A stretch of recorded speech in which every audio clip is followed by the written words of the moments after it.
Good day and welcome back to another DBZ Dokkan battle video. In this video we are going to take a look at the Karoly unit that recently got his EZA as part of the Dragon Ball Fusion's EZA. So Karoly is a pretty good unit and he has some pretty interesting abilities which we'll talk about very shortly. So Karoly is a 100% Teq type lead, Ki +3 and 100% Teq type, which is obviously standard for all of these EZAs.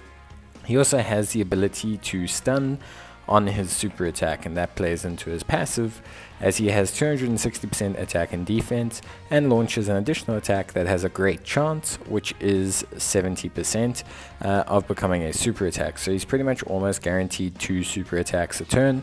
When the enemy is stunned, he will gain 59% attack. In terms of his links, he has Super Saiyan, Saiyan Warrior Race, the Saiyan Lineage, Berserker, Fused Fighter, and Shattering the Limit. And he's only on the Fusion, Crossover, and Fused Fighters categories. He also has a high chance of stunning on his super attack, which is a 50% stun chance. So the big thing with Karoly is you're going to want to build him into a crit build.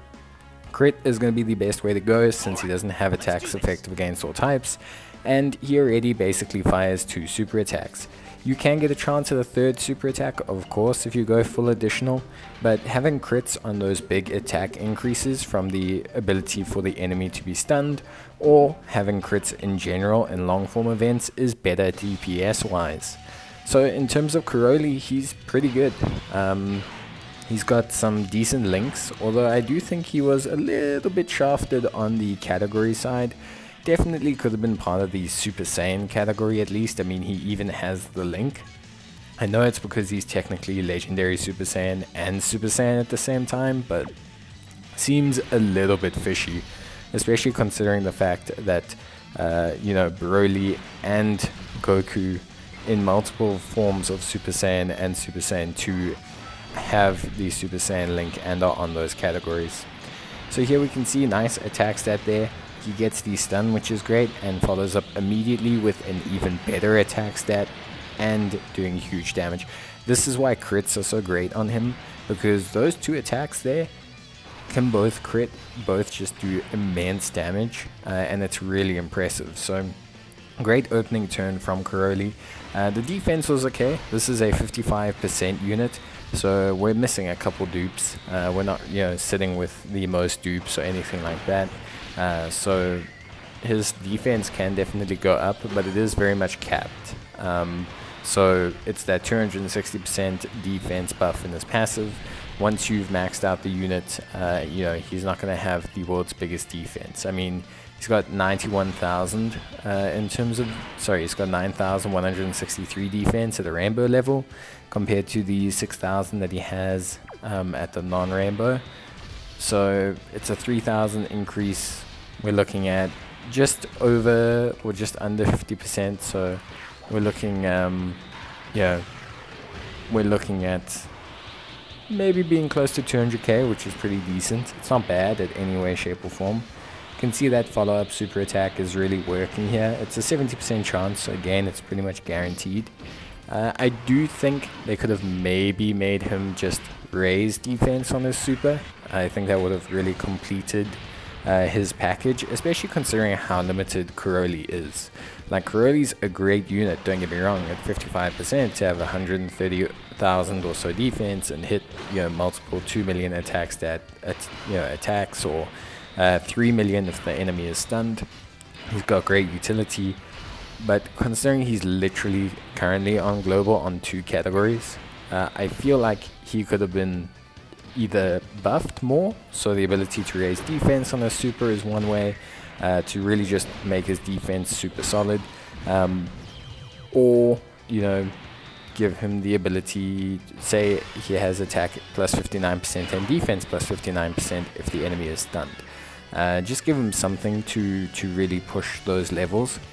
You can see here another 135k. Obviously he's paired up nicely with the strength trunks, who's giving him permanent support, so he is really living a very blessed life in this situation. But he's still very good. I have tried him in SBR. I will be doing a video on that, and he does look very good there.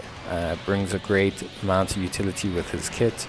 and the double super attacks still do cause quite a decent amount of damage. In terms of build, like I said, full crit is the way to go here, maybe an attack equipped as well. The defense equip's okay if you feel like his defense is struggling, but if you have a couple of dupes in him, his defense will be more than fine for most of the content. You're honestly not going to see him struggle too much like with the content or anything like that. In terms of his links, mainly attack focused links, so Super Saiyan's an attack link, Saiyan Warrior Ace is an attack link, Saiyan Lineage does give him extra defense, Berserker is an attack link but you're not going to be able to get that much, Fuse Fighter is an attack and defense, and Shattering is an attack and defense, so you can get another 15% defense out of the links if you level them, and they are on the more common links, but you're not going to really be able to activate all of them at the same time. But it's still nice that you can eke out a little bit more, but his link set isn't remarkable in terms of, you know, link leveling.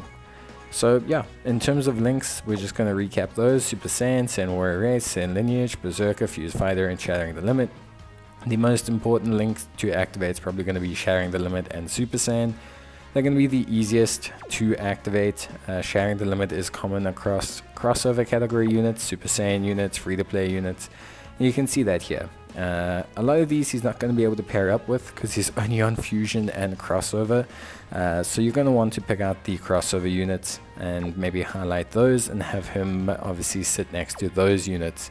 The most beneficial being the Strength Trunks, who he shares 4 links with and is very good. But units like this, Gotenks, are on Fusion category and crossover, and he shares 3 links with them, which is pretty impressive.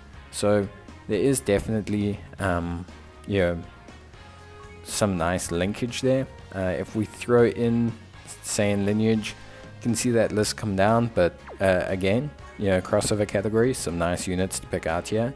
Really solid options for him to just run alongside, get some good linkage, 3 links there, extra key, extra attack and defense. It's a nice strong set. Getting the Shattering Limit and the Saiyan Lineage gives him 10% extra defense, which is really awesome. So yeah, looks really solid. Obviously, if you want to change things up again and you just want to kind of drop out Saiyan Lineage, you can go the Saiyan Warrior Ace route, which is more just attack orientated. Then of course there is the Berserker link. It's very common with Broly's, and he does actually share quite a few links with Broly's, most commonly being Super Saiyan, Saiyan Warrior Ace, Saiyan Lineage, and Berserker. And you'll see that here with this Broly.